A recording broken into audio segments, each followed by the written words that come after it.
Se queredes plantexar algunha cuestión ou comentario, deixádeo no chat na parte dereita da vosa pantalla. Tendo en conta tamén que será o chat e non a sección de preguntas e respuestas. Tamén ten en conta que, que debedes seleccionar como destinatario da vosa pregunta a todos, para que todos os relatores e participantes a poidan ver. Tamén, por último, que unha vez finalizado o webinar, nos vindeiros días, vos daremos acceso á plataforma de teleformación de Turismo de Galicia, onde ubicaremos o material do webinar e un test de autoavaliación necesario para obter un certificado correspondente a esta formación. Sen máis, cedo a palabra aos relatores. Moitas grazas. Bo día. Bueno, bo día. Moitas gracias outra vez por invitarnos a formar parte deste proxecto. Comenzamos, como dicía Marcos, ca quinta das sesións de formación que temos para este proxecto de gastronomía no camiño. Hoxe imos a falar de certificados alimentarios. Xa na anterior, que tocamos o tema da biodiversidade animal, xa falamos de algún tipo de certificado asociado a todo isto, pero hoxe imos a tocar no tema dos certificados, que aínda nos quedan outra sesión, única e exclusivamente os certificados que teñen un ámbito europeo, os certificados de calidade con ámbito europeo, que de primeiras sona con un título un pouco rocambolesco, pero que de seguro, imos coñecer absolutamente todos algún deles.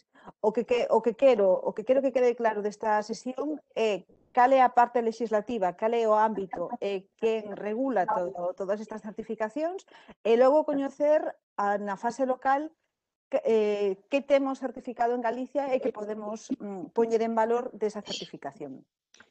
Como vos dicía, os certificados europeos, aquí deixo-vos como sempre un enlace para que vexades a páxina da Xunta de que produtos certificados podemos atopar aquí. Temos en total 36 experiencias de calidade que lle chaman, e para min é un título moi acertado, porque realmente o que se certifica é esa calidade, esa excelencia dese produto. O que se busca con este tipo de certificados é estandarizar esa producción e que todo o que este amparado por esa certificación cumpla ese umbral de excelencia para que a hora de repetir o consumo deste produto podamos repetir a mesma experiencia de calidade. Imos ver exemplos durante toda a mañá que nos vai quedar moito máis claro. Como vos dicía, isto está amparado pola legislación europea, o que quere dicir que de primeiras estes selos de calidade podemos atopalos en todos os países da Unión Europea. É dicir, eu, ao longo de todas as producións que podo atopar na Unión Europea, podo atopar denominacións de orixe protegidas, indicacións xeográficas protegidas e especialidades tradicionais garantidas. Dentro de cada país podemos atopar un abanico distinto, obviamente, porque esas producións sempre están localizadas dun xeito local, están localizadas a un xeito de territorio. Pero, como vos dicía, o protocolo para certificarse, en última instancia, quen avala esa certificación é a Unión Europea. Por iso se lle chama calidade diferenciada tamén, polo que dicíamos. Diferenciase dentro da produción o que ten esa calidade e que cumple esos estándares. A parte dos certificados que vimos ata agora, das DOPs, das indicacións xeográficas protegidas e das especialidades tradicionais garantidas, o último certificado que temos que falar del é o de a produción ecolóxica. A produción ecolóxica, a diferencia destes tres certificados, non ten asociado un orixe de produción, é dicir, o que teñan certificado de Unión Europea non quere dicir ni tan siquiera que este producido dentro da Unión Europea. Os procesos de agricultura ecolóxica o que certifican son os xeitos de producir, que están libres dunha determinadas cousas que logo imos a falar. E volvo deixarvos, despois, para consultar se queredes, a páxina do CRAEGA, que no noso caso en Galicia sería precisamente o Consello Regulador que rixe este tipo de produccións. Claro, para empezar a falar desta produción en concreto, imos ter despois a intervención de Martín, que nos van falar como produtor e como restaurador que traballo con eles. O primeiro que teño que explicar é que temos que atopar, cando nos mercamos un produto que sea ecolóxico, temos que atopar este logotipo verde con estas folliñas. Isto indica que ten precisamente esta estandarización a nivel europeo. Da igual o país onde o merquemos, ten que ter o mismo protocolo de producción. Pero logo podemos atopar a palabra biolóxico, orgánico ou ecolóxico, de xeito indistinto.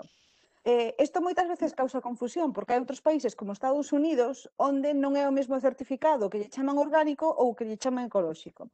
Pero na Unión Europea o problema que houbo é que antes de haber esta estandarización da certificación, os países de fala francófona dicían biolóxico, orgánico era máis a palabra que se refería nos países de fala inglesa, e no resto había un batiburrillo que normalmente empregábamos ecolóxico. Polo tanto, o que fixo a Unión Europea foi registrar estes tres termos para referirse á produción ecolóxica.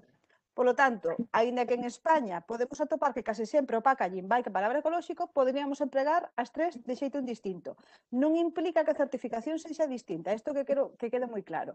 De igual xeito, cando nós, desde o noso restaurante ou nosa produción, queremos poñer en valor que ten unha boa praxis, non podemos dicir que é biolóxico, ecolóxico ou orgánico se non estamos certificados. Isto é unha malísima praxis que atopamos moitísimo, tanto en restauración como en producción, que dinche, bueno, é da casa, é ecolóxico. Non. Se é ecolóxico, ten que ter legalmente a distinción e a certificación europea. Como funciona esta certificación? Bueno, como vos dicía, dentro da Unión Europea hai esta normativa que se asimila nas normativas de cada país e no noso caso asimílase despois nas comunidades autónomas. Polo tanto, nós en España, ao distinto de outros países, temos un consello regulador por cada comunidade. A outros países a mellor hai un consello regulador dende o Ministerio e controla toda a produción de todo o país. No noso caso non. Na maioría dos casos atopamos este logo nos consellos reguladores. Este logo que é como un solciño, como unha posta de sol nunha eira, máis ou menos, é que no noso caso sería o Consello Agricultor de Agricultura Ecolóxica de Galicia, que se chama CRAEGA. Noutros casos sería o mesmo logo, pero con nome distinto do Consello Regulador desa comunidade autónoma. Digo isto porque imos atopar este selo moito, pero sempre ten que ver acompañado, como dicía, da folla. Este pode ser optativo, hai produtos que ao mellor non levan este selo do Consello Regulador, pero aínda así teñen que levar a outro. En España son todos iguais, menos o de Andalucía, que como son consellos reguladores privados, por outro tipo de motivos, teñen outro logo, é blanco cunha gavietiña vermella. O resto, como vos dicía, vai este. Pero que me certifica? Realmente que implica que un produto sexa ecolóxico? O que implica é o xeito de produción, como vos dicía. Como nós dentro da Unión Europea está registrado que solamente quen traballo con un consello regulador pode levar a palabra ecolóxico, entón non poderíamos ter, por exemplo, café ecolóxico, porque o café nunca se vai producir en Europa, non temos este clima. Por lo tanto, o que se fai é que as producións que veñen de fora da Unión Europea, se ratifican que cumplen os protocolos de produción ecolóxica, poden ser certificados por un Consello Regulador Europeo. Por lo tanto, volvo a dicir, o certificado, soamente o certificado de ecolóxico non implica orixe, implica xeito de produción. Que se mira? Como é este xeito de produción? Bueno, pois, como ao longo desta sesión xa explicamos as diferencias entre intensivo e extensivo, teño que dicir que normalmente, no casi 90% dos casos, unha produción ecolóxica o que me implica que está criado de xeito extensivo. Por exemplo, se traballamos con gando, ten que ser un gando que este libre, que pastoree, que paza fora. Non pode ser un animal que este estabulado ás 100 horas do seu tempo. No xeito da produción vegetal tamén é un xeito moito máis extensivo, é un xeito onde se respetan os prazos, onde os insumos que se lle poden aplicar teñen que ser libres de síntese química, hai moi pouquiñas excepcións, onde se pode, por exemplo, fumigar con base cobre, pero unhas cantidades moi reducidas, e precisamente para que se dé esta certificación, despois dos consellos reguladores faise un análise de produto para ver que estén libres de todo isto. Por exemplo, no caso dos animais, moitas veces se lle teñen que dar piensos de complemento alimentario porque o pastoreo ás veces non chegan ou hai moito, bueno, pois moi mal tempo, teñense que empregar tamén pensos que estén certificados en ecolóxico, que estén libres de todo tipo de cereais transxénicos ou libres de algunha sustancia que se considera que non é adecuada para a alimentación. Bueno, pois como vos digo, hai un proceso de protocolo de cultivo e de cría en ecolóxico que nos garante que ese alimento realmente está libre de todo o que ten estar. Se pasa isto, se está avalado por un consello regulador que certifica, ese produto pódese comercializar co logo do Consello, bueno, de Agricultura Ecolóxica ou de Gandería. Como temos a sorte hoxe de contar con Martín do restaurante Verso, que nos pode falar un pouquiño máis, porque el, en realidade, está en un restaurante, pero ten unha horta propia asociado polo CRAEGA, o que lle quero invitar a que nos conte un pouco como é a súa experiencia e como traballa dende a horta e como traballa despois na restauración. Non sei se está por aí Martín, creo que sí. Hola. Hola. Hola. Pois nada, bueno, primeiro preséntate Martín e fala un pouco do teu proxecto que é moi interesante e contanos un pouco como funciona. No, mira, nós apostamos un poquinho por a volta un poquinho rural, non? E un poquinho que son os orixes os orixes un poquinho do que era a terra, non? Entón, nos decimos en Sober, non? Na Ribeira Sacra, non? Nos como viñamos xa traballando co CRAEGA durante fai uns cuantos anos, non? Pois claro, non podía ser de outra forma a nosa aposta por o produto de proximidade ecolóxico neste caso, non? Entonces, nos certificamos unha horta que está no lado do restaurante, non? Nas instalacións do restaurante, onde en temporada consumimos produtos que nos mismos e aproveitamos despois no restaurante, non? Para elo, como ben decías ti, non é moi importante que diferenciar, non? Que todo produto ecolóxico, para que sea ecolóxico de verdad, ten que estar certificado por un organismo, non? Neste caso, pois, o CRAEGA, aquí en Galicia, non? E logo que para acceder a esa certificación de ecolóxico, non? Hai que pasar pois, unha serie de inspeccións, unha serie de, bueno, de análisis de terra, non? Que en moitos casos, o mellor, cando a terra non dá un resultado que esperamos, hai un tempo de conversión, non? Que para chegar a poder decir que o alimento é ecolóxico, non? Que co período de conversión que se somete á terra, non? Con tratamentos ecolóxicos, pero que non se podería vender durante ese tempo como ecolóxico, serían de 2 anos, non? Entón, a partir de aí... aí... De feito, hai producións que ainda máis, ás veces as viñas creo que tardan como 3 ou 4, depende da produción, sí. Sí, porque incluso hai veces que primeiro unha das cousas importantes que che miran é os arredores das plantacións, non? Claro. Se hai cultivos que están en convencional, se hai viñas, pois aparte dos tratamentos que fas tú, exixen como elementos separadores, sabes, para que os aires non contaminen, bueno, é un pouco así, bueno, a priori parece complicado, non? Pero que é un traballo, non, constante todos os días, e realmente a experiencia eu creo que é moi positiva, non? Porque temos un produto que é de máxima calidade, que é de temporada, que é fundamental, non? Consumir o produto de temporada, precisamente por eso, por calidade, por precio, non? Porque se de temporada podemos ter un produto mellor de precio, non?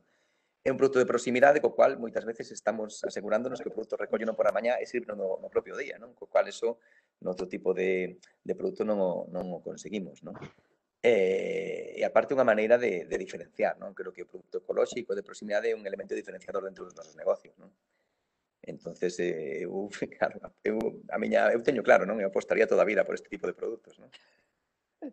E ti incluso consumes o que non tes produción propia, quero dicir que eu sei que ti consumes carnes incluso que non son de autoconsumo, que son externas, pero que están certificadas en ecolóxico. Sí, nos traballamos con produtores ecolóxicos, non? Con varios produtores ecolóxicos, que temos o problema que hai moitas veces neste tema son o mellor os despieces que utilizamos nos restaurantes, non? Que mellor encontramos que se nós queremos, imagínate, por decirche unha cantidad, 80 kilos de carnillera ecológica, pois hai que facelo con unha previsión moito maior de tempo, non? Porque claro, ao final non contamos cunha cría intensiva, non? Entonces, ao final, pois lévanos máis tempo, temos que contar con eso. Pero a hora da calidade, é que eu creo que non ten nada que ver, sabes? O sabor, a textura, logo xa non temos o tema de saúde, non? Que están libres de contaminantes, os animales dáselle o tempo, respétase o animal, dáselle o tempo que ten que ter para poder criar e ter o resultado, non? Que ao final moitas veces en outro tipo de explotacións, pois claro, ao final pois o que prima máis que nada é o resultado, non? Entonces aceléranse, bueno, eu creo que o resultado non ten nada que ver, non? E de feito creo que a tendencia é tirada hacia o ecolóxico, un pouco hasta a sostenibilidade, non? Ti que diferencias atopas na cociña cando traballas con un produto en convencional ou cando traballas con un produto ecolóxico? Chegas a atopar diferencias? O xeito de cociñar ou o xeito de traballar con el? Sí, hai moitas veces que, a ver, os produtos moitas veces, a principal diferencia que encontras é quizás nas hortalizas, por exemplo, o frescor, non? o frescor. Tú cando colles unha leituga que ven que é ecolóxica, bueno, o agricultor colle xa por a mañá, non? E traxe ao restaurante, as 2 horas de collela, pois claro, imagínate, a textura non ten nada que ver, non?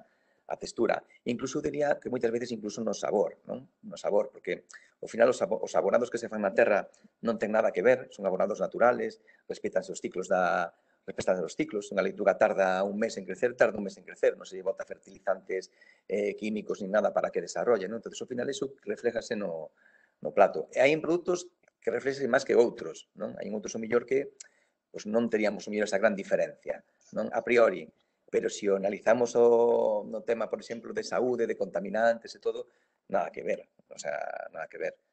E as carnes, por exemplo, tapas diferencia dunha carne en intensivo ou outra ecolóxica en intensivo? Sí que se nota a diferencia, no sabor, sobre todo. Sabes, tú cando colles unha carne, aseméllase, os que mellor recordamos por onde vivimos ou tal, recordamos o ganado das nosas aboas, non? Ou de veciños, non? A carne ten outro sabor, sabes? Non ten...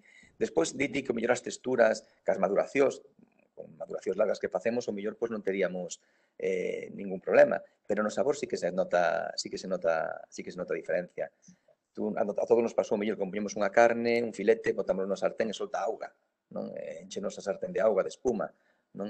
Pois, bueno, isto, por exemplo, unha carne ecológica non pasa, non?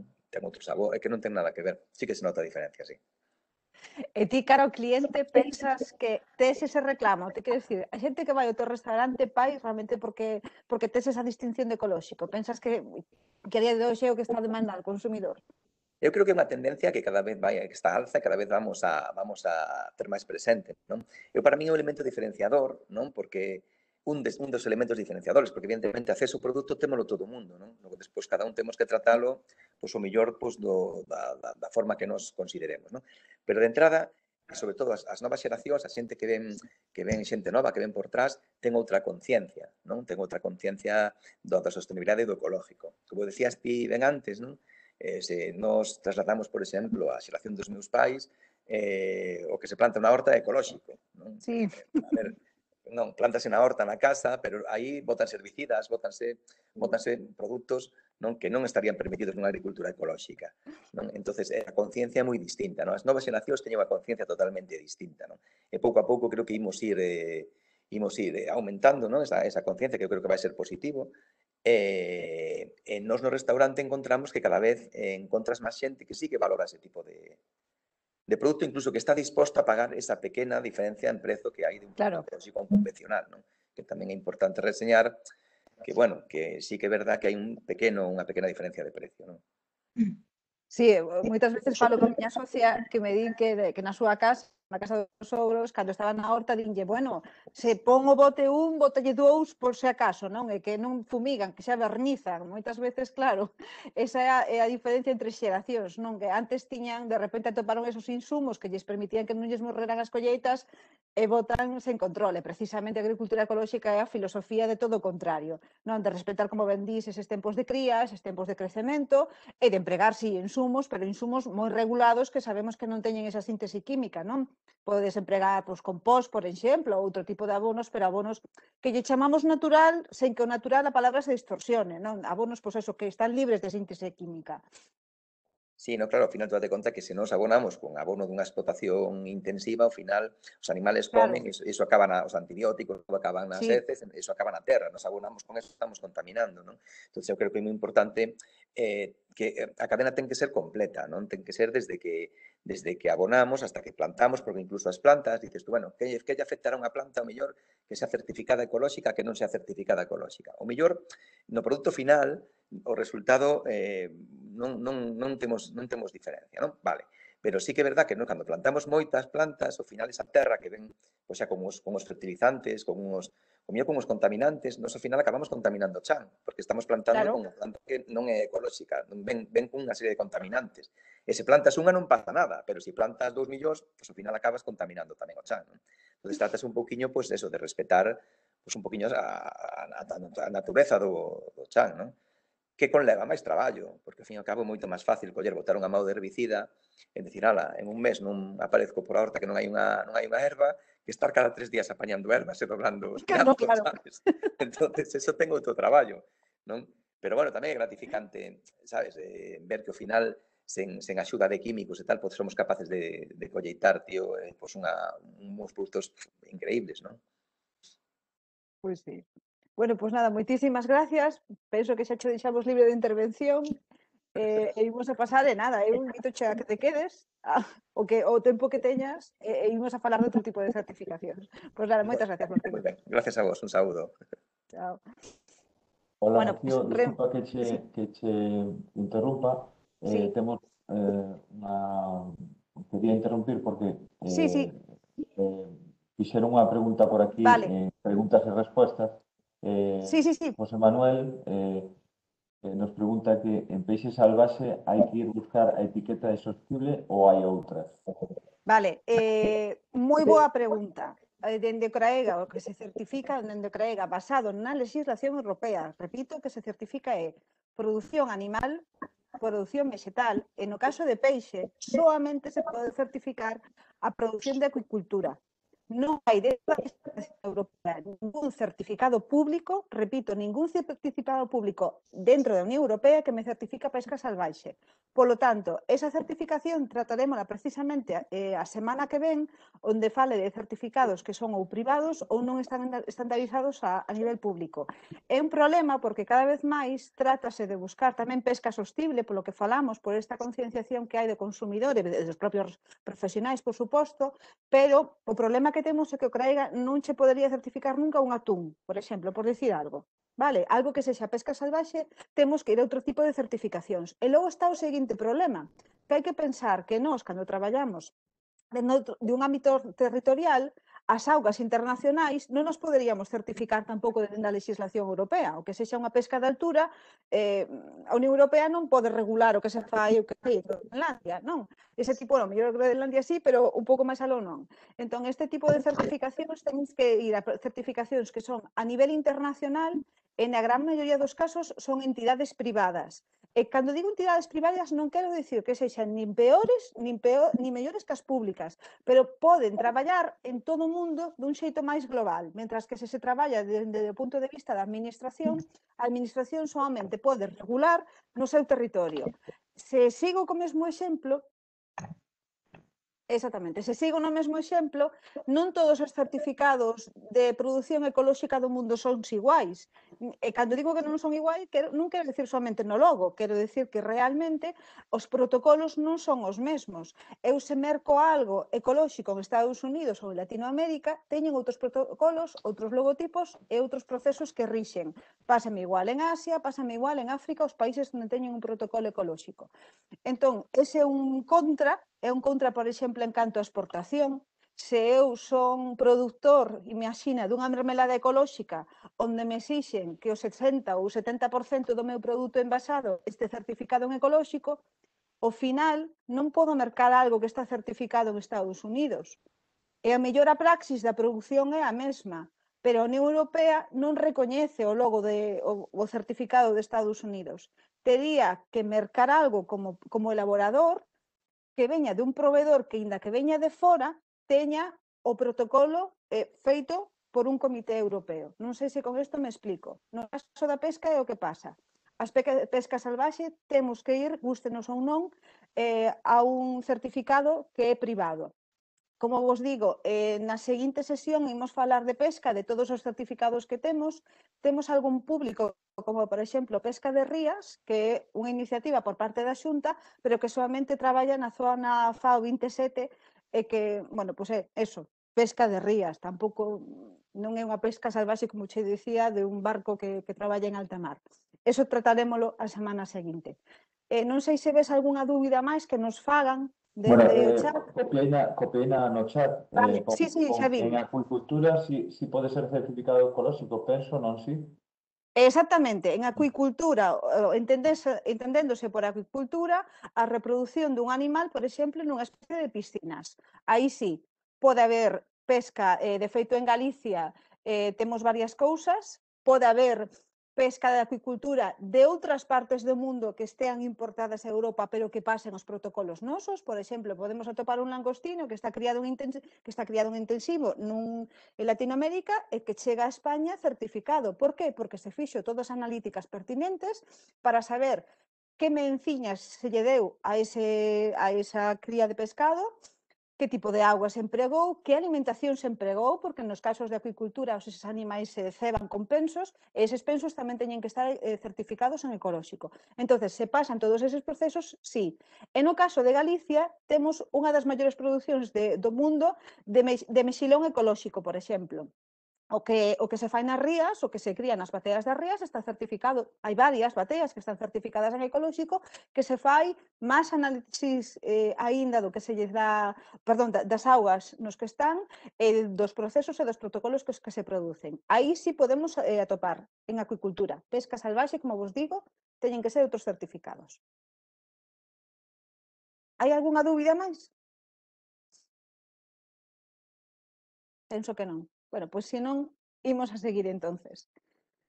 Se non ao final, se alguén lle surxe algunha dúbida máis, ao final podemos contestala ou paradesme cando que irades. Pero, entonces, imos a seguir agora, precisamente, con outro tipo de certificado, deixando atrás os certificados ecolóxicos, que, como vos digo, son de calidade estandarizados na Unión Europea. Vou repetir isto moitas veces para que quede claro.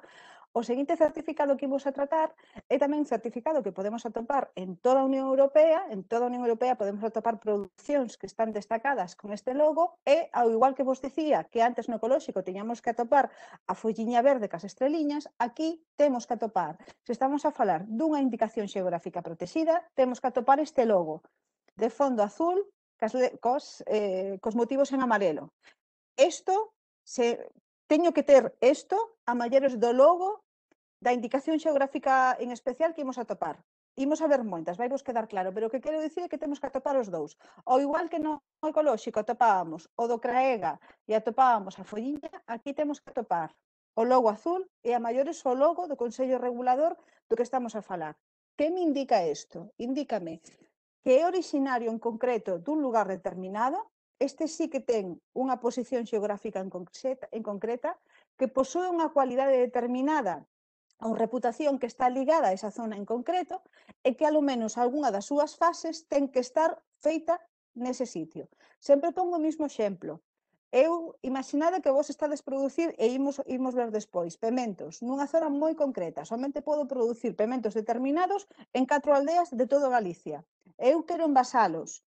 Se dentro desa área concreta non teño unha envasadora que me poida dar o servicio xusto que eu quero, podo producir nese lugar en concreto, pero envasalos fora. A iso é o que se refire cando di algunha das fases de produción, alo menos, ten que estar nese sitio, pero os outros poden estar externalizadas, vale? Pero a produción ten que estar ligada nese sitio concreto. Que teña unha indicación xeográfica protexida é unha garantía absoluta de trazabilidade dese produto. Non se pode producir noutro lado. Exemplo que tamén imos a ver. Pementos do Padrón.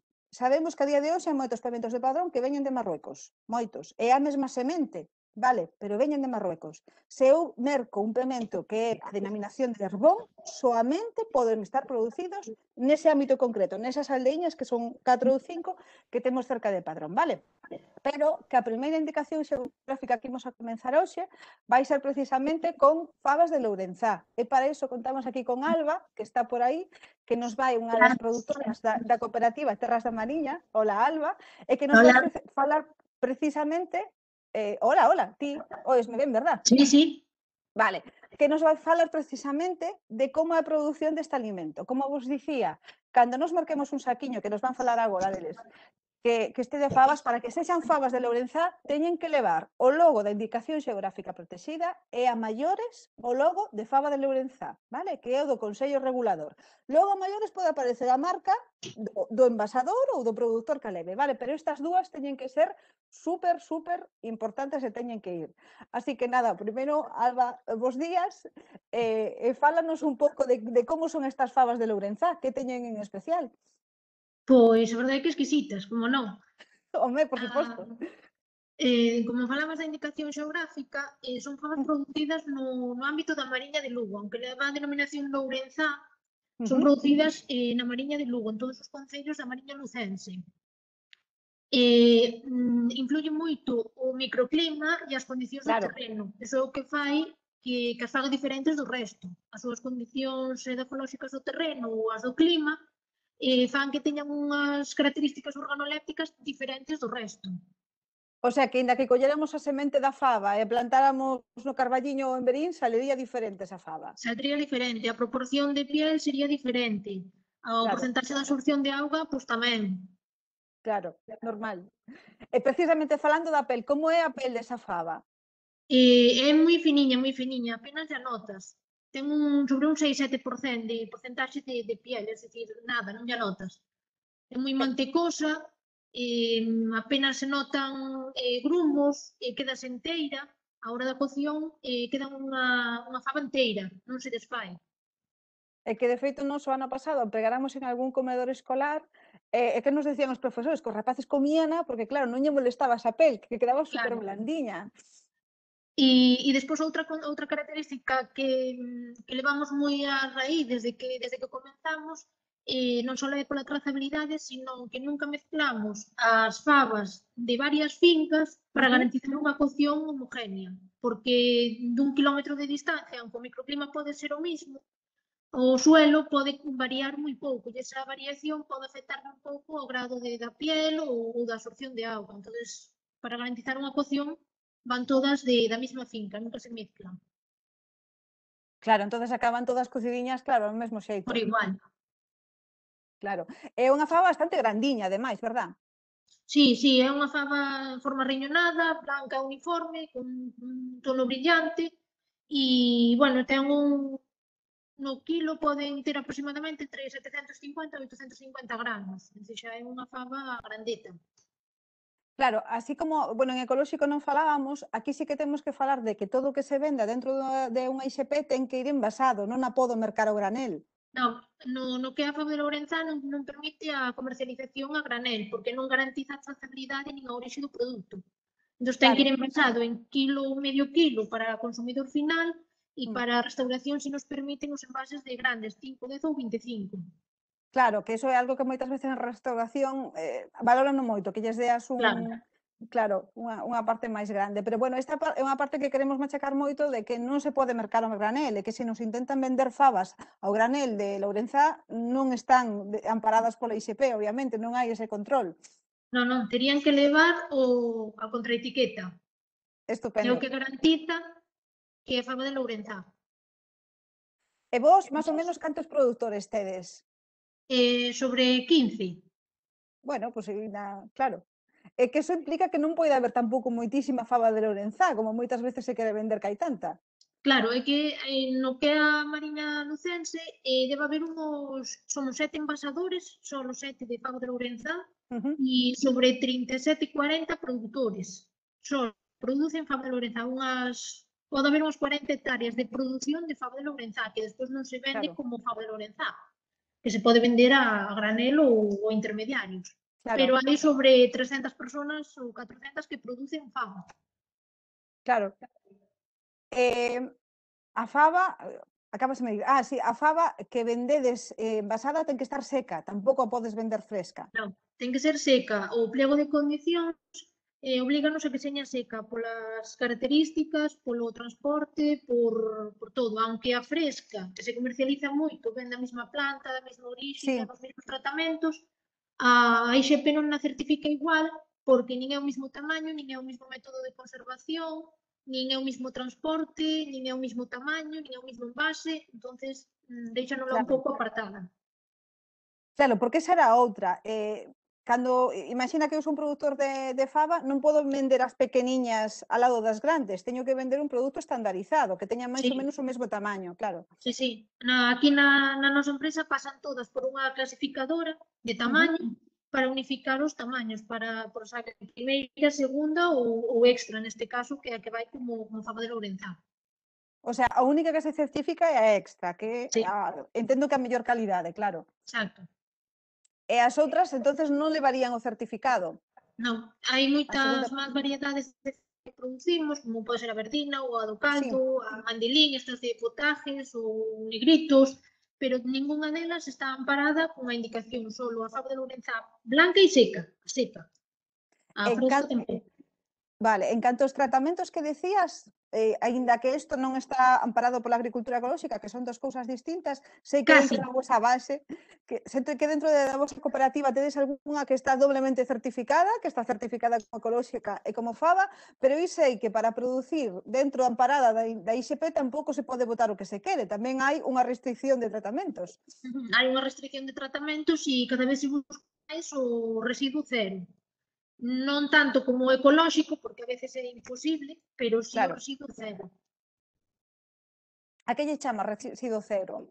A Pois non... intentar emplegar menos fertilizantes ou Ajá, os menos dañinos posibles para que non haxa residuos, nin, é dicir, orientarte un pouco cara ao ecológico, por decirlo así. Pola situación geográfica que está aquí en Lourenzá, que son terras moi pequeniñas, moi xuntas unhas entre outras, sí, é imposible que o CREGA che certifique isto, porque eu teria que certificar o valle inteiro, ou senón é sí. imposible. Entonces, claro, como non podes certificar ante unha agricultura ecolóxica, intentas que polo menos as fabas producidas dos nosos socios señan teñan Sí, residuos cero, que cada vez se utilicen produtos ecolóxicos aunque non estén certificados como ecolóxicos. e ti ves que a xente está, comeza a valorar ou xa valora este tipo de certificacións das Sí, ISPs? sí, cada vez máis xente valora un produto certificado, un produto de cercanía, de quilómetro cero, e cada vez máis xente nova, non só xente... Sí. Mm. E que ves máis, que tedes un mercado máis destinado á restauración ou máis a consumidor final? A ver, eu creo que pola calidad do produto quizás sexa a restauración, máis que a, Mm. a ver, o consumidor final tamén, pero quizás restauración. E onde topades máis? Que zonas máis? Quizás máis a zona vosa ou polo resto de Galicia, que comezan a coñecer esta faba? A ver, na zona non é conocida, pero produce fabas todos. Entón é máis difícil Claro, introducir esa mentalidade de certificada, de claro. tal. Entón, quizás máis o resto de Galicia e algunhas comunidades autónomas do resto de España tamén buscan Sí, o semillo e faba. de faba de Lourenzá. Falábamos de que a ISP ten que estar producida esta faba na zona, pero que podías externalizar algún proceso. Vos envasades todos na zona ou Sí, sabes de algún? Vale. non, Entonces, pasamos neste todos na caso, claro, neste caso realmente é un círculo pechado, quero dicir que se eu merco faba de Lourenzá teño unha trazabilidade absoluta de que está producida todos na mesma zona. sí. Vale, pois isto, bueno, eu penso que o movimento, sobre todo na COVID, que a xente cada vez trata de consumir máis local, non sempre facemos fincapé que é unha das garantías de trazabilidade absoluta. Se está certificado, se ten estes dous selos, e como digo, a maiores pode ter, obviamente, a imaxe incorporativa da marca que comercializa ou que envasa, pero que lles garanten de xeito absoluto que está producido así, e ademais, como nos contas, pois con boas praxis, que non, eso, pois, que tamén hai un control, non? Dentro de que xa na agricultura convencional hai un control, non? Pero que hai un control a maiores. Bueno, Exacto. pois non sei se queres comentar algo máis. Nada, simplemente eso que comentabas antes, temos un produtor pequeniño que está tanto na IXP como no CRAEGA, porque neste caso ele está nunha zona na que sí pode certificarse, leva tempo, e a verdade é que casi temos tido o produto que cultiva. Porque cada vez a xente demanda máis eso, sellos de certificación IXP, ecolóxicos, de cercanía, produto de quilómetro cero, entón a tendencia ao mercado vai ser, eu penso que nesa dirección. Claro. Tamén explicar que ás veces, polo precio, que a xente como que lle sorprende o precio, hai que explicar precisamente que para producir hai todas estas limitacións. Entonces non se poden comparar cunha faba que veña de outro territorio, de outro país, ou mellor, onde tamén teñen outro clima, e donde vos para producir tedes todas estas restriccións de abonado ou de insumos polo xeral, ou de herbicidas, por exemplo, tamén. Claro, nós a produción que sacas é unha produción anual, Claro, todo o ano. En Bolivia, por exemplo, poden sacar 2, incluso 3. claro, claro. Cando se comeza, cando se sembra a faba? Pois agora mesmo están sembrando as súas últimas tandadas, porque, bueno, veu mal tempo, retrasouse un pouco Sí, a situación e tal, pero, bueno, ahora mesmo deben estar coas últimas. E e despois sobre setembro, outubro, cando recollen o que é a fresca, cando vas Ujú, destinando a faba fresca, e a finales de outubro e noviembre xa a seca. exactamente. Bueno, pois nada, eu invito vos, se podedes ir a visitalos, porque ademais o que conta ela da zona do Valle é super bonito, velo así todas as fincas todas xuntiñas, e como ben di ela, é imposible que se un non está en ecolóxico lle certifiquen a todos, porque, polo como comentaba tamén antes Martín, en Craega faise un control das terras, incluso, bueno, pois a través do aire, se fumigo eu, pode chegar a moitos kilómetros a outra persona, entonces se non hai un radio de exclusión non deixan, pero a lo menos aunque só sexa para velas, a verdade é que é unha zona moi bonita. Pois nada, Temos Temos unha ruta da faba sí, orientada, neste caso, que tamén que dicir, visitas a zona, visitas os cultivos e visitas bueno, as instalacións todas e o procesado interno da empresa. é todo o patrimonio tamén cultural que tedes ligado precisamente á Exacto, produción ligado da á faba. fava. Sí, eu recomendo. Ademais, cómese fatal, bueno, fatal, fatal. Aceptamos. Claro. Bueno, pois moitísimas gracias, Alba, pola túa aportación. Gracias a E vos. nada, anivos a que coñezades máis de perto toda esta XP. Pois nada, seguimos. E a seguinte IXP que íbamos a falar, que lembromos, sigue sendo un certificado que volvemos a topar que cando comercialicemos, neste caso sí que podemos atopar produtos a granel, quero dicir que nós non temos que mercar, no caso das fabas temos que mercar unha saquiña, no consumidor final podemos atopar medio quilo, un quilo, no caso de tenreira obviamente nós podemos atopar produtos o que chamamos a granel, eu podo ir ao supermercado comprar un filete ou comprar, bueno, pues no caso de ser un restaurador, comprar un canal ou medio canal, pero neste caso, aínda así, temos que atopar este tipo de distintivos. Vou facer fincapé, teño que atopar o distintivo de indicación xeográfica protexida que está avalado a nivel europeo e teño que atopar o certificado, en este caso vamos a falar, comenzar por Tenreira Galega, que temos que atopar este certificado que coñecemos casi todos, non, con esa T que imita esa cabeciña dunha vaca. A sesión anterior falamos das razas autóctonas, na sesión anterior falábamos de que para que tiñan ese selo de 100% raza tradicional ou raza autóctona tiñan que ser crías que tiñan no libro de familia ata 5 xeracións anotadas, no caso de Tenreira Galega é todo o contrario.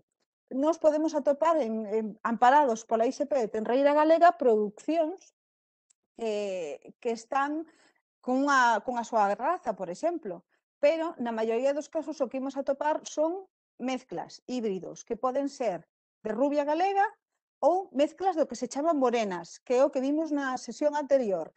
Limiá, Candelaria, Cachena, todo este tipo de morenas poderían ser mezclas. E poden ser mezclas con frisonas, por exemplo, que son as vacas bueno, máis leiteiras, máis que para a produción de carne. O que me garante entonces en sí este certificado? O que me garante outra vez é que a cría está aquí producida en Galicia, que son mezclas destas razas e que además as praxis de produción son unhas determinadas. Vale, é o que realmente me vai garantir. Volve ser un certificado que me asegura a trazabilidade absoluta. Isto é unha foto precisamente dun dos nosos asociados que cría deste xeito. Dentro de Tenreira Galega podemos atopar dúas cualidades, bueno, dous selos distintos. Un que sería o normal, o Tenreira Galega, que me garante que é un animal de cebo ata os 8 meses, e Tenreira Galega Suprema, co que me garante un animal que está criado cas nais nodrizas e que as nais nodrizas somente facen pasta. Facen pasto, perdón. É o que me está garantindo, que é un animal que se cría de xeito extensivo, que se cría co leite da nai e vai ser unha carne, nese senso, moi tenra e tamén onde volve a ter un control precisamente de todos eses pensos que se lle poden dar no caso de que se lle ceben con pensos ou de controles veterinarios onde sempre se busca a calidade de vida do animal. É de feito, acaban de actualizar fai pouco o proceso de certificación de Tenreira Galega para facer precisamente fincapé nesa calidade de vida animal. Eso por unha parte, que é o loco que máis coñecemos, pero como vos digo, neste caso somente podemos certificar un animal que teña como moito 8 meses de vida, non podemos certificar nada máis. Cando nós traballamos con animales que son máis grandes, que son máis vellos, teríamos que traballar directamente con animais que están amparados por unha nova certificación que saíron fai 2 anos que é vaca galega e boi galego, que nese caso sí que me certifican animais de cría que soen ser xa para, na maioría dos casos, restaurantes que traballan deste xeito moi especializado con carnes moito máis exquisitas e con carnes que teñen ademais un sabor, pois, un chisco distinto, máis forte. Pensade que se consumimos un tenreiro é un animal, pois, eso, con a carne moi blandita, cando xa consumimos un animal máis adulto é unha carne que vai ser moito máis dura, que vai ter unha grasa veteada, vai ser unha carne distinta. Neste caso, como vos dicía, dende a IXP desenvolven outro selo de vaca e buei que garante que esa vaca e ese buei realmente son mezcla destas razas que vos dicían de rubia ou de morenas galegas con frisona, por exemplo, e que están criados en Galicia. Eso que nos garante este tipo de certificación. Repito-vos outra vez máis, temos unha mesma IXP, un mesmo consello regulador que controla dous selos distintos, vale? Tenreira galega e vaca galega, boi galego. Neste caso, o Consello Regulador chámase Vacún de Galicia. Como vos digo, antes chamábase Tenreira Galega, pero cando desenvolveron fai 2 anos este novo sello, cambiou por aquí. Non me deixa mover. Aquí. Sí. O seguinte, que seguimos a falar de IXPs, e que de feito precisamente dende Terras da Mariña tamén nos podían falar de grelo, porque tamén producen grelo nesa rotación de cultivo, e precisamente a seguinte IXP que imos a falar sería grelos de Galicia. E esta é unha IXP que, inda que non pareza, a min pareceme moi importante porque, tristemente, así como as producións de pementos do Padrón veñen moitos de Marruecos ou de outro tipo de países, grelos de Galicia, a día de hoxe temos moi poucos grelos que realmente estén producidos en Galicia. É un plato que para nós é tan asociado ao imaginario colectivo da gastronomía galega, pero que en moitísimos casos están producidos de outro xeito, de fora de Galicia, incluso de fora de España, pero que despois, cando se comercializan, sobre todo no mercado nacional, máis que no galego, véndese como grelo galego, cando non o é. Cal é a ferramenta ca que nós podemos distinguir precisamente que ese grelo está producido aquí? Con esa IXP. Outra vez máis, o problema que imos atopar é que non podo mercar un grelo dentro da IXP que non este baixo envasado e que teña esa certificación. Temos que volver a topar ese logo en azul cas letras amarelas e temos que atopar neste caso este selo que poña precisamente grelo de Galicia, que me garante que está producido aquí.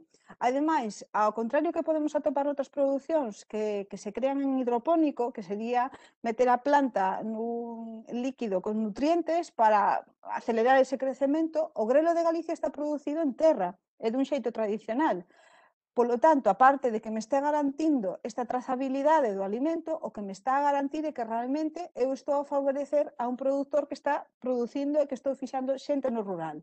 É unha parte que para min das IXPs teñen un valor moi grande, ese valor de fomentar ese consumo local, pero tamén de favorecer ese produtor galego, que é unha parte económica que eu penso que é bastante interesante.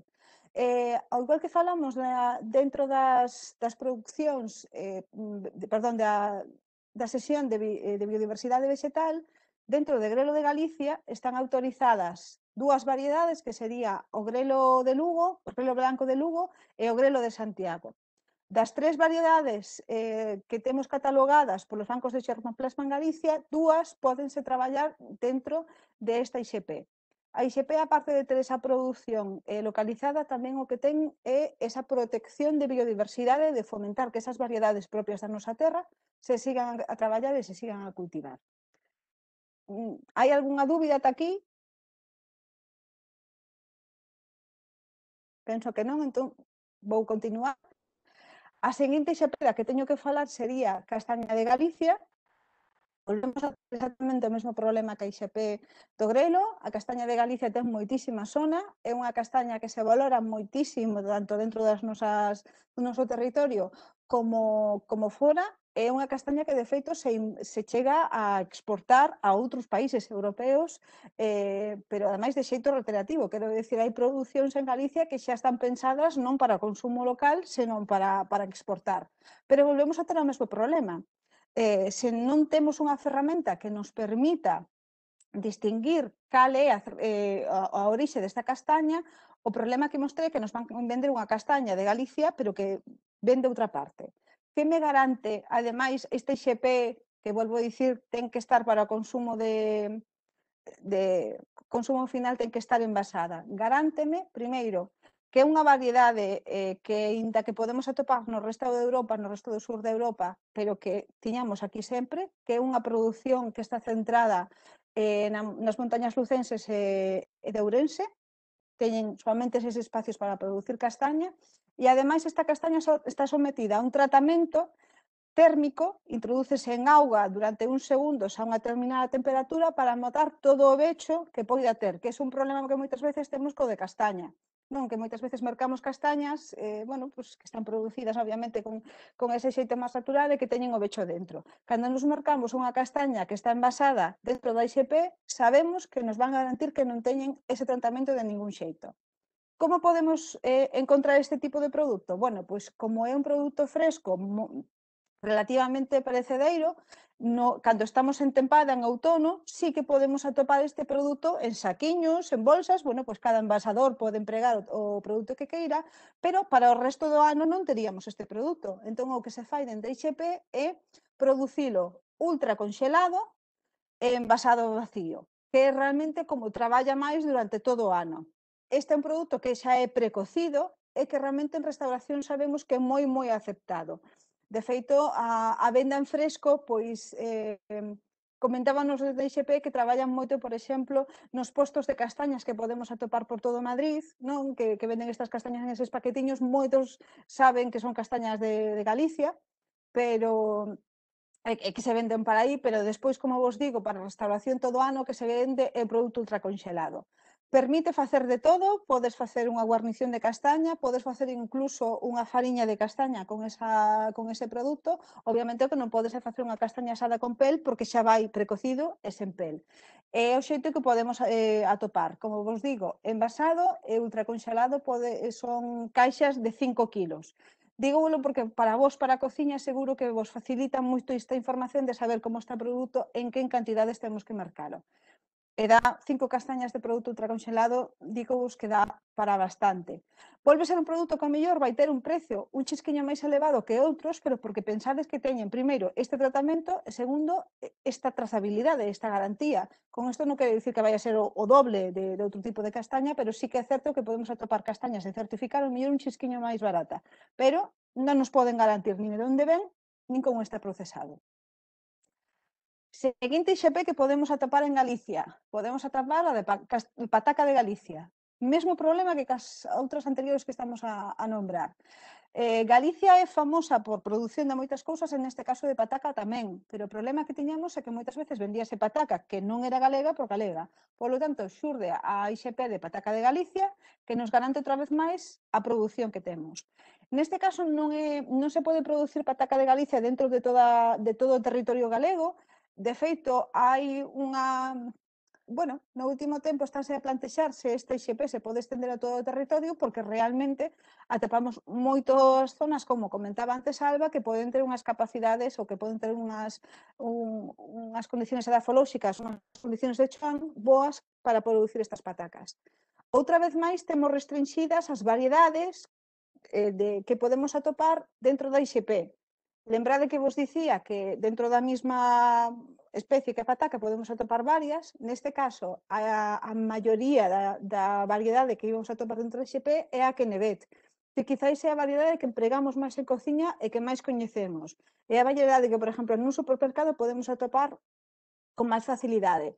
É unha variedade que ten un tempo de sembra relativamente curto, entonces ao agricultor permítelle ter unha produción bastante boa, e logo en cociña non ten demasiado merma nin para fritir nin para asar. Entonces imos dicir que é unha variedade bastante neutral.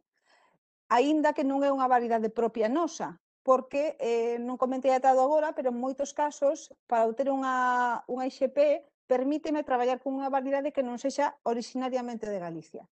A Quenevet neste caso é canadiense, pero hai dúas variedades máis que se permiten. A segunda que se permite é a variedade agria, que aínda que é unha variedade, non é daqui, pero si era unha variedade española, é unha variedade que se plantou muitísimo na zona de Ourense, porque para fritir funciona moi ben. De feito, cando xurdiron o boom nos anos 80 das empresas que fritían, que envasaban patacas, a maioría era desta variedade. Digo tamén para que teñades esa información a hora de mercar de como rinde en cociña, porque tedes que saber que en función dunha variedade ou outra vai ter un comportamento distinto. Entón, como vos digo, a agria funciona moito mellor para fritir, e a última incorporación de variedade de pataca que se introduciu na IXP fai 2 anos é a fina de carballo, que neste caso sí que é unha variedade da que xa falamos na webinar de biodiversidade vegetal, que é unha variedade propia, precisamente da zona de, pois eso, de Coristanco, de Carballo, é unha variedade que ten moitísimos ollos, para pelala dá un chisquillo de problemas e que de feito casi se extinguiu por eso, porque daba bastante problemas.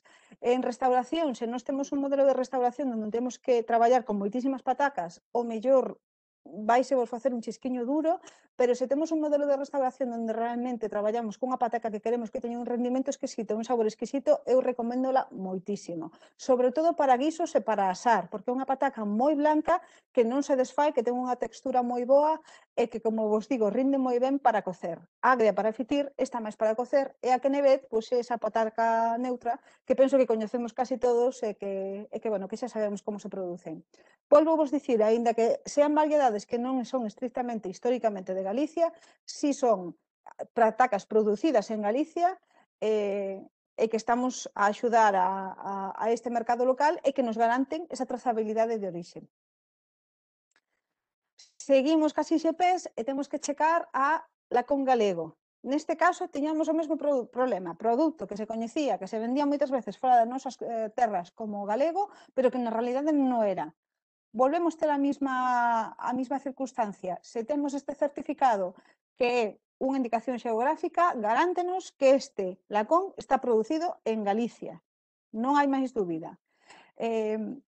Problemas, temos moi pouca produción de lacón galego dentro da IXP, pero sí que podemos atopar.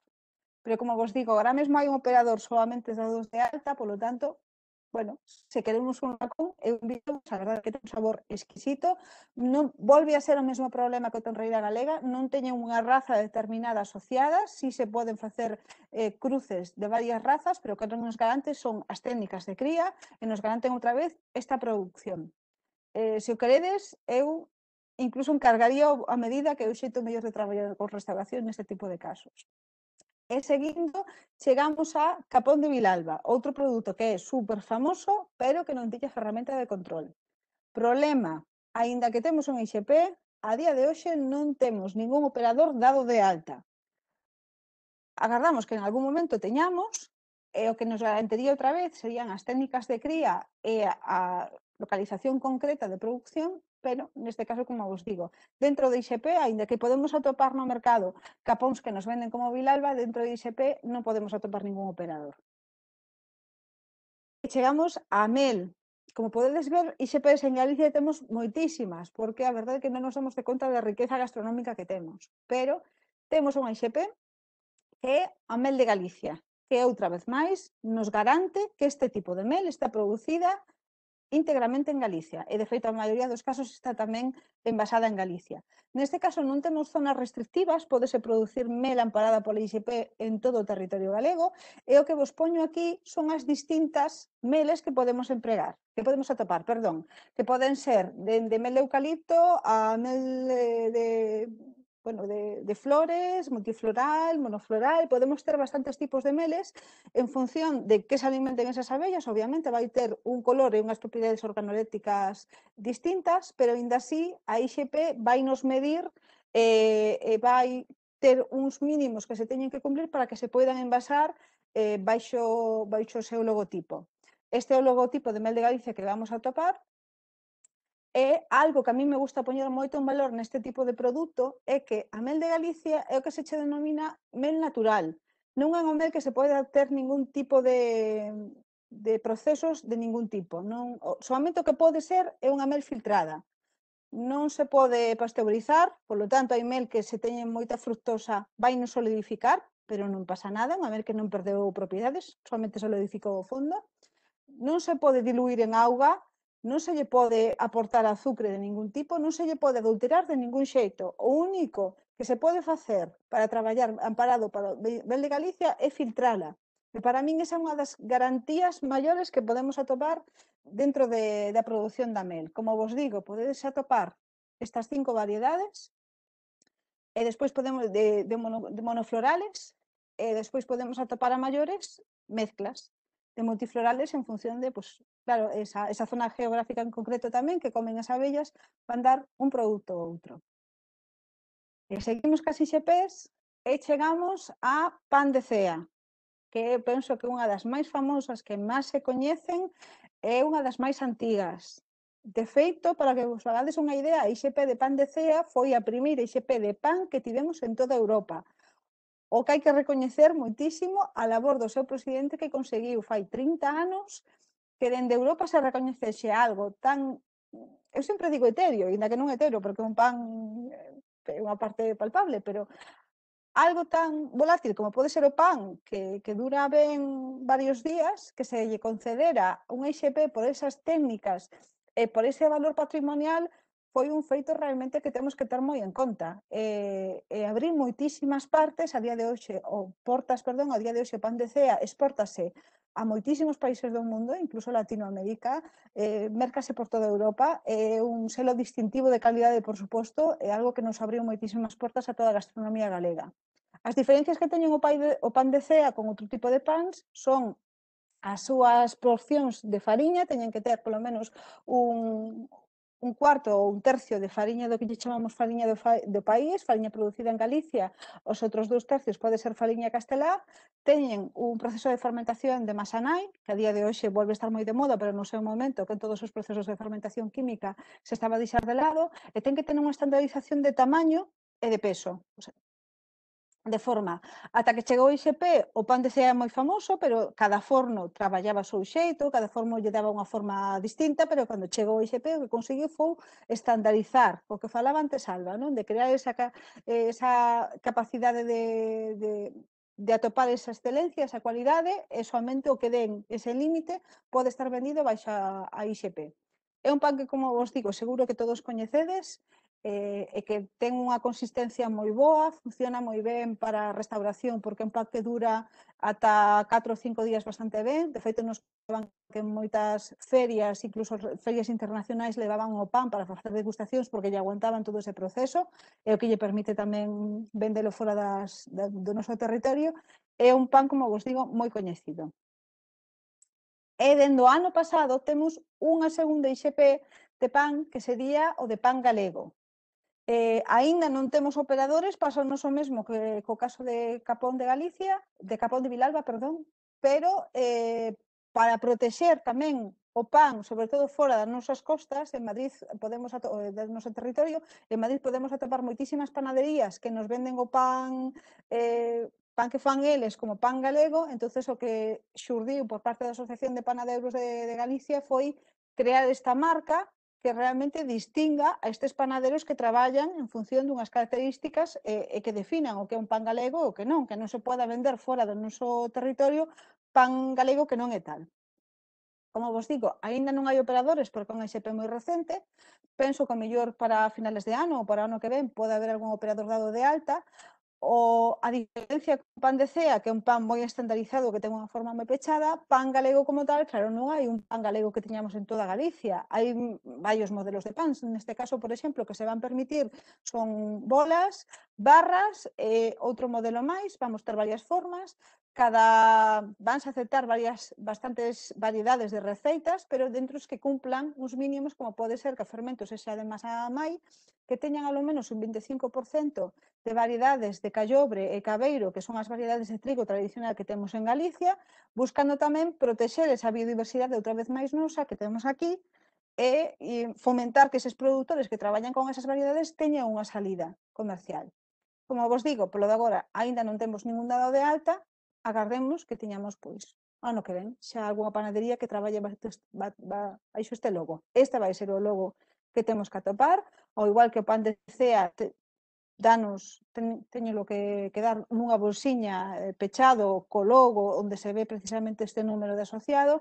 O pan de galego vai ser o mesmo proceso, vai ser un pan que ainda que merquemos nunha panadería nos teñen que dar despois envasado con esa certificación que se mostre de algún xeito.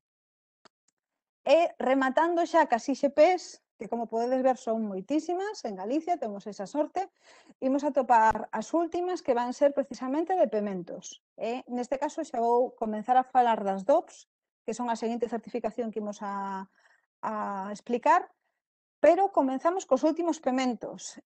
Para os que estivechedes na webinar que onde falamos sobre a biodiversidade vegetal, dixenvos que había catalogados dentro de Galicia, creo que eran 14 pementos, que tiñan rexistro temos 7, pero que tiñan protección de IXP ou de 2 temos 5. A verdade é que temos moitísima sorte neste sentido, porque é unha protección absoluta para que este tipo de variedades propias nosas non morran e se sigan a cultivar. Entón, dentro dos 5 pementos que podemos atopar certificados en Galicia, como vedes, teñen unha forma semellante, pero non exactamente igual. As propiedades organoeléctricas tampouco van ser iguales. Pementos, por exemplo, como de Oimbra, son pementos moito máis grandiños, moito case amarelos, e que teñen un sabor moito, non doce, pero se comparamos con outros moito máis, son máis tierniños. Lo podemos topar algúns que pican como os de Herbón. Neste caso, non podemos dicir pementos de padrón. Padrón sería como se chama a variedade da semente, pero a DOP, a protección que ten o nome que está registrado sería pemento de Herbón, que realmente é a aldea onde xurdiu este tipo de variedade. E como vos digo, son producións moi cativiñas, pero que teñen este valor de protección medioambiental e de protección de biodiversidade. Pasa o mesmo que nos pasa cando lemos o pliego de condicións da IXP de Fabas de Lorenzá, que no pliego de condicións deste tipo de IXPs e de DOPs, a súa produción, aínda que non garante un certificado ecolóxico, porque xa falamos que non é o mesmo, atopamos que as praxes baixo as que podemos producir son tamén moi restrictivas a hora de traballar con insumos e a hora de traballar con plaguicidas en general. De feito, dende xa fan moitos anos, este tipo de producións o que recomendan as IXPs é traballar con controles de plagas biolóxicos e, pois eso, reducir ao mínimo os insumos que podemos atopar.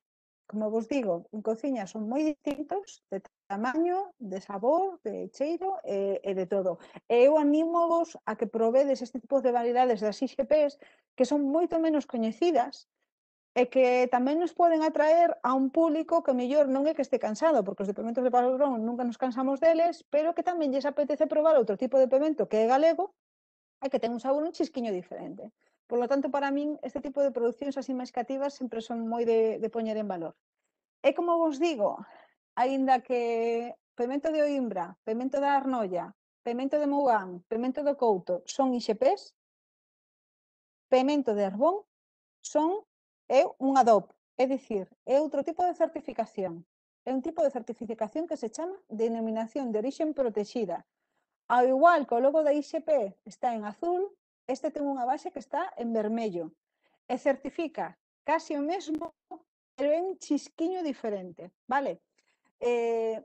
Volvemos a topar un produto que ten que ser originario dun lugar determinado, que as súas características débense principalmente a esa zona xeográfica en concreta determinada, pero, a diferencia da IXP, todas as fases de produción teñen que ser nesa zona en concreto. É dicir, se eu quero vender no mercado un pemento de Herbón amparado baixo a DOP, teño que producilo en Herbón e teño que envasalo tamén nesa zona. Non podo externalizar ningunha parte.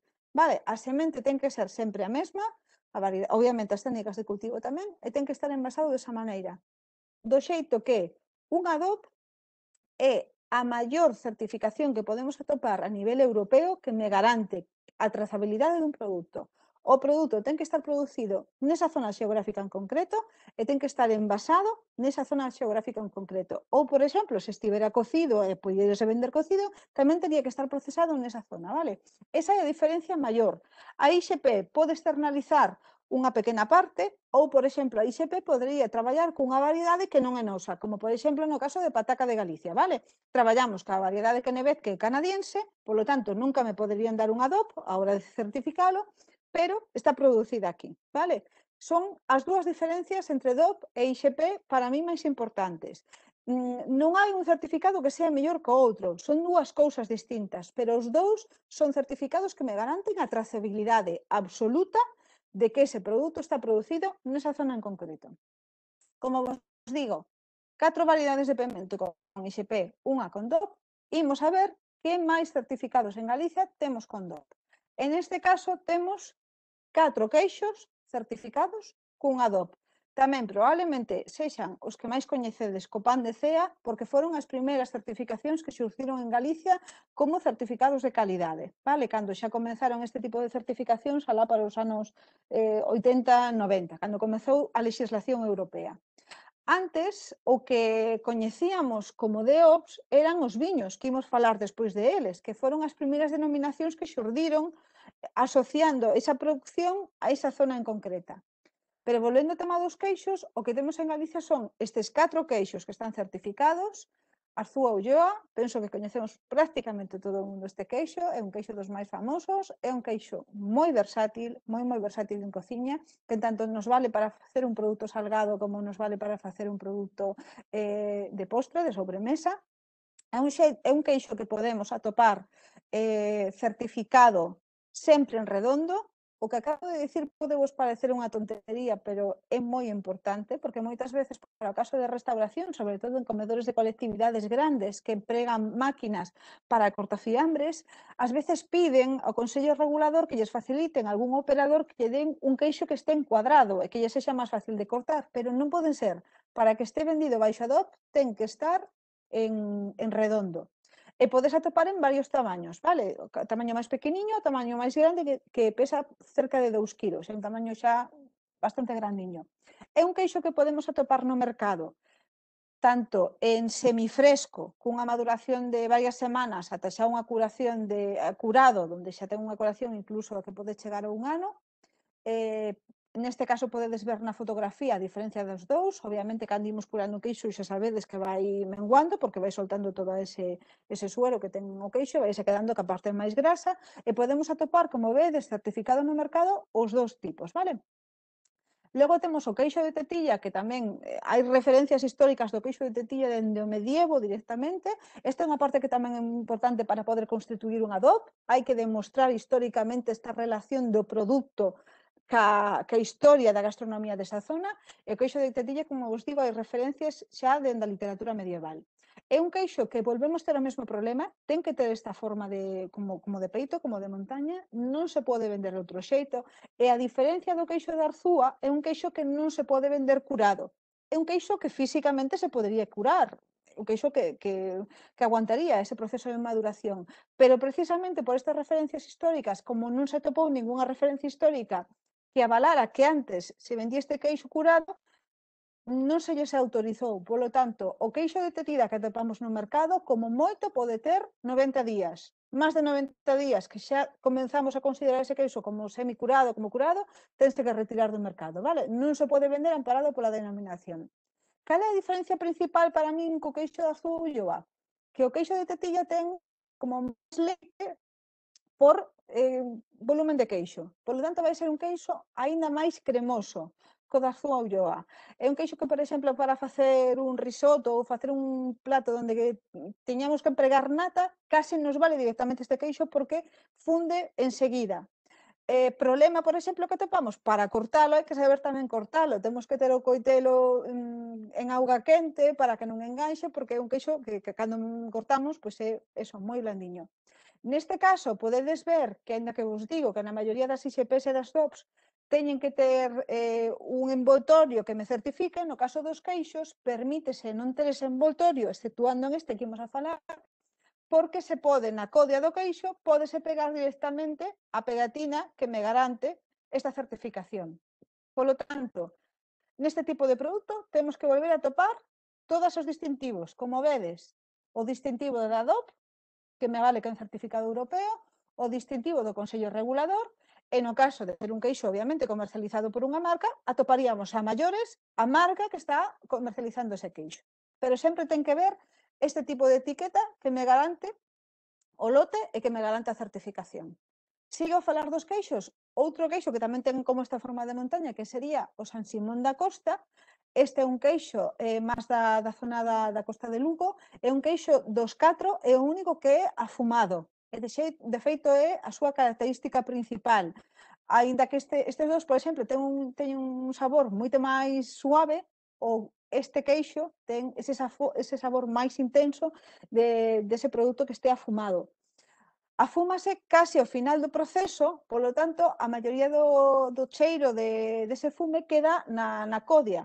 Se queredes aprecialo máis, a codia é comestible, lavádela ben, é onde lle vai esta maioría deste cheiro, deste sabor. Se non queredes traballar tanto con este queixo, empregade máis a parte interna do queixo, porque, como vos digo, como o proceso é case ao final, non absorbe tanto este fume, non absorbe tanto este sabor. Tamén o podemos atopar en curado, tamén o podemos atopar en varios tamaños, pero casi sempre atopamos o tamaño máis pequeniño no mercado. E por último, os queixos que temos amparados baixo o certificado da DOP sería o queixo do cebreiro, que é o único que case podemos considerar fresco, non é talmente un queixo como pode ser o queixo de Burgos, que é super fresco, ten un chisquiño máis de maduración, pero un queixo que prácticamente é un queixo cremoso, é como se mercáramos un queixo de untar.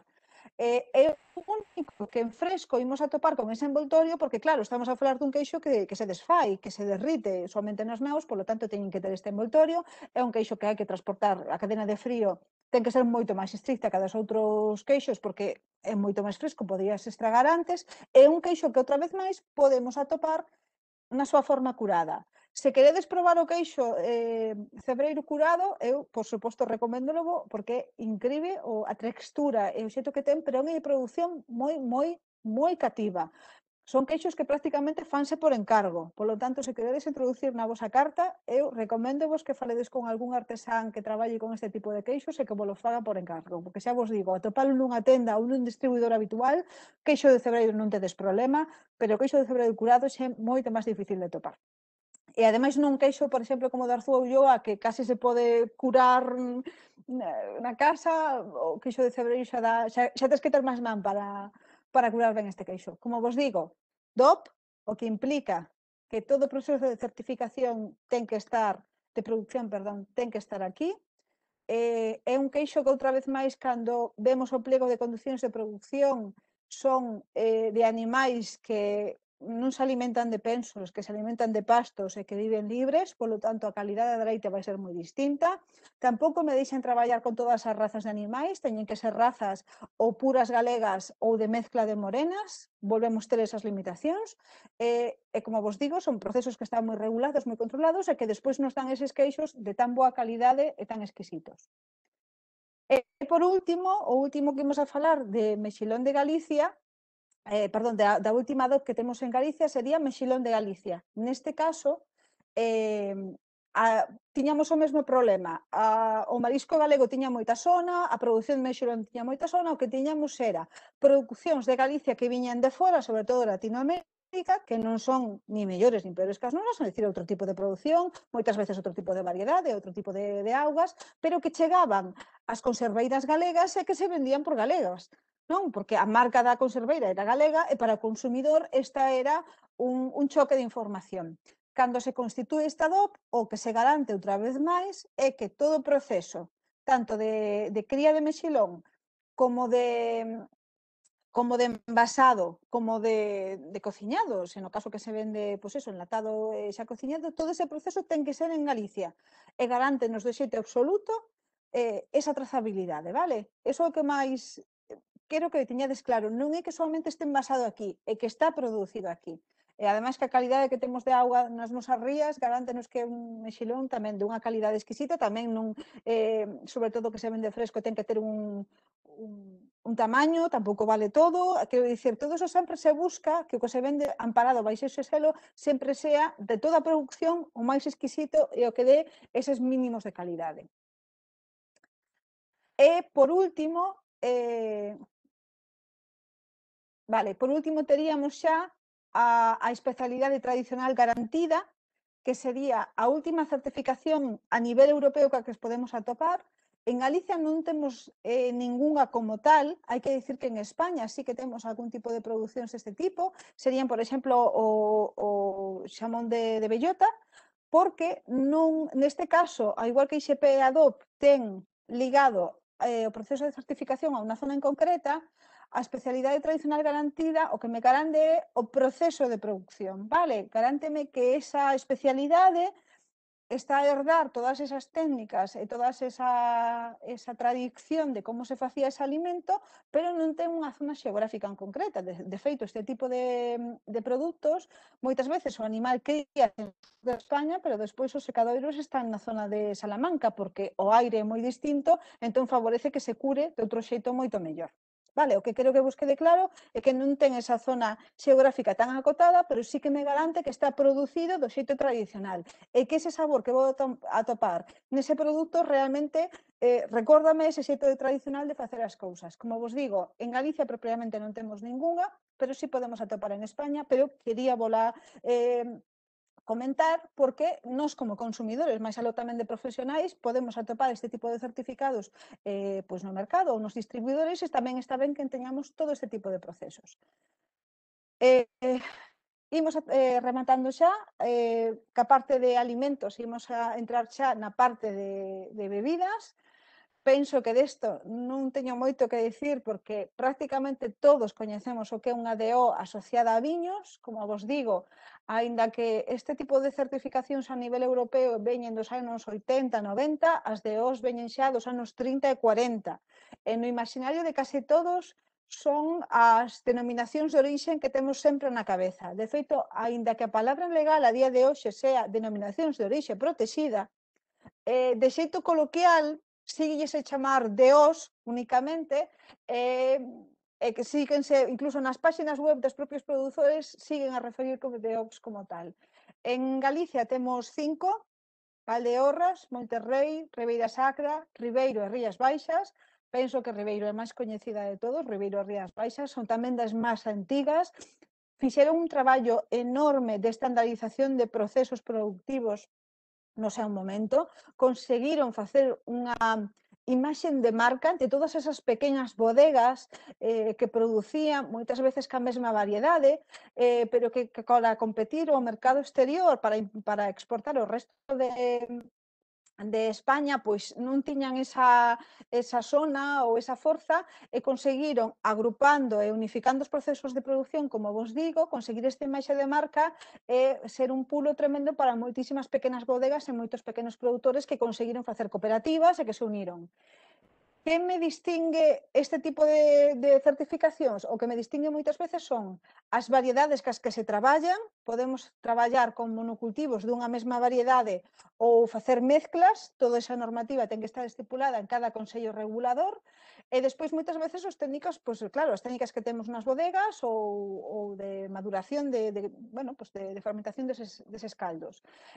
Volvemos a topar no mesmo, no pliego, non me vou estender máis porque senón xa son as 12:30, non acabaríamos máis, pero no mesmo pliego de producións de todas estas denominacións de orixe, podemos atopar outra vez que se fomentan técnicas de cultivo o máis sustentables posibles, aínda que legalmente se poderán empregar insumos de síntese química moito máis fortes, os viños que están producidos e amparados por unha DOP vanme garantir que están producidos do xeito máis sostible posible en todos os procesos das súas praxis.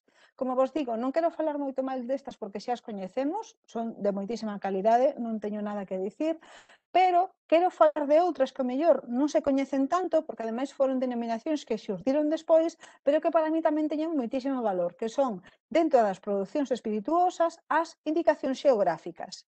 Volven a ter unha distinción de indicación xeográfica protexida, como vedes, a DO vai en vermello, a indicación xeográfica vai en azul, e son producións moito máis cativiñas que, a diferencia das DOs, moitas veces non comparten a mesma variedade de uva.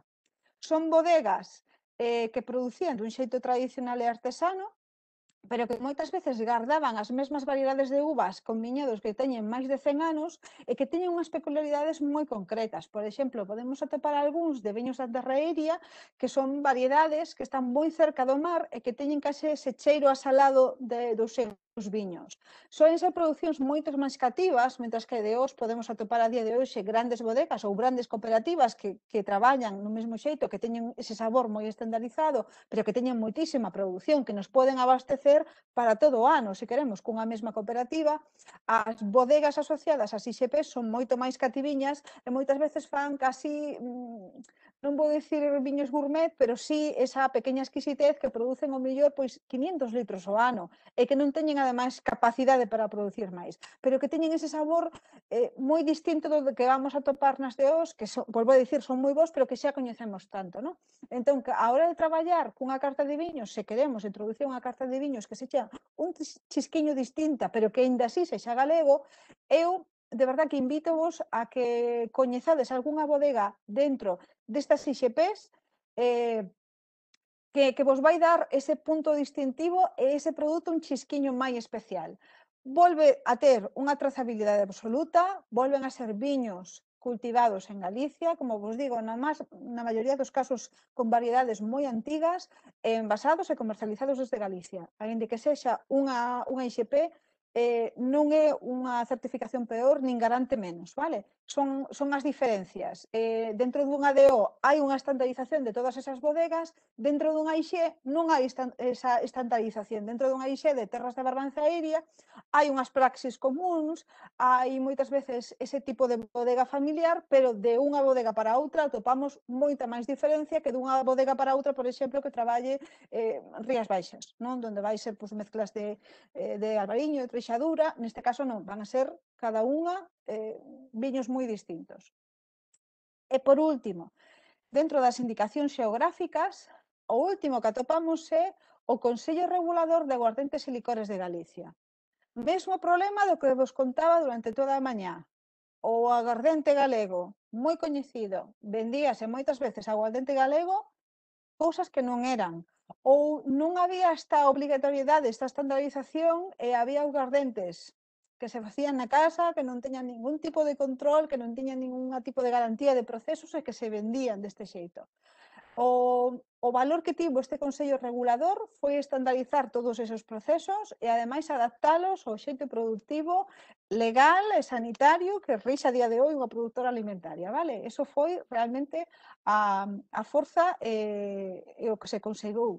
De tal xeito que, aínda que nós, dentro de Herbas de Galicia, por exemplo, o licor de Herbas, podemos atopar esa base de alcohol, logo podemos atopar distintas variedades dentro de IXP donde va a ter un sabor ou outro. Pásanos o mesmo co licor café, que sería sinxelamente coller a augardente e macerar eses grans de café con azúcar moitas veces. Podemos atopar tamén aguardente tostada de herbas, que non é que leve máis azúcar, é que ten outro proceso de tueste e de elaboración.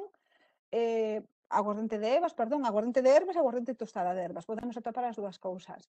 E licor de herbas, onde temos outra vez esa aguardente onde se maceran esas herbas, vale? Entonces, estas son os distintivos.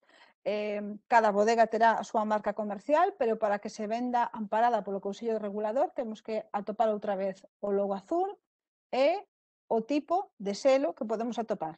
Vale? É parecido ao Vacún de Galicia, que dende Vacún de Galicia tiñamos Tenreira Galega e tiñamos Vaca e Boi de Galicia, aquí temos o Consello de Augardentes e Licores e despois temos estes distintos selos cos distintos produtos que están amparados, máis o eso.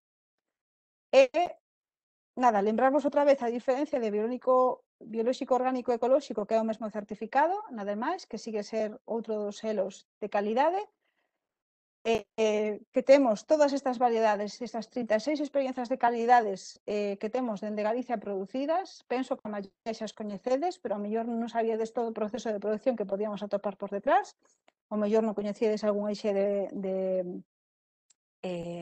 viños ou algún dos pementos que non son tan famosos, así que eu invito vos a que podades probar todo este tipo de produtos. Pola miña parte, lembrarvos, como sempre, que avalar este tipo de producións o que nos axudan á conservación de patrimonio xenético galego. Xa vedes que en moitísimos casos o que se traballa son con variedades vegetais ou animais propias da nosa zona.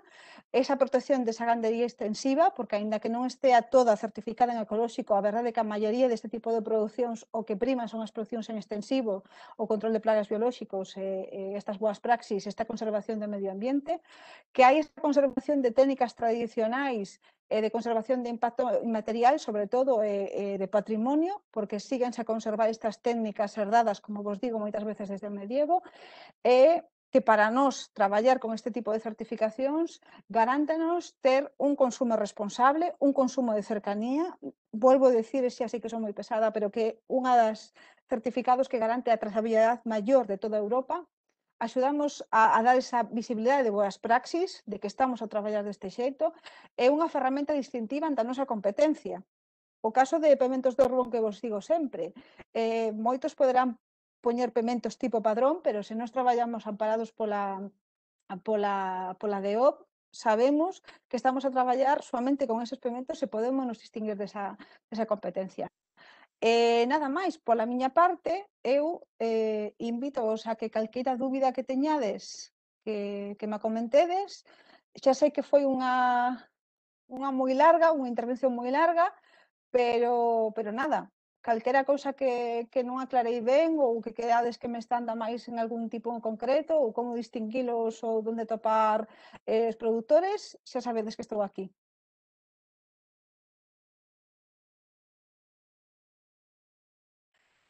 Non vira de feito, non vira a pregunta que me fixeran e sen algas teñen o mesmo distintivo en canto a agricultura ecolóxica. Si, retomando o tema da produción ecolóxica, nós podemos atopar a acuicultura e podemos atopar tamén algas. De feito, as algas considéranse cultivo ecolóxico.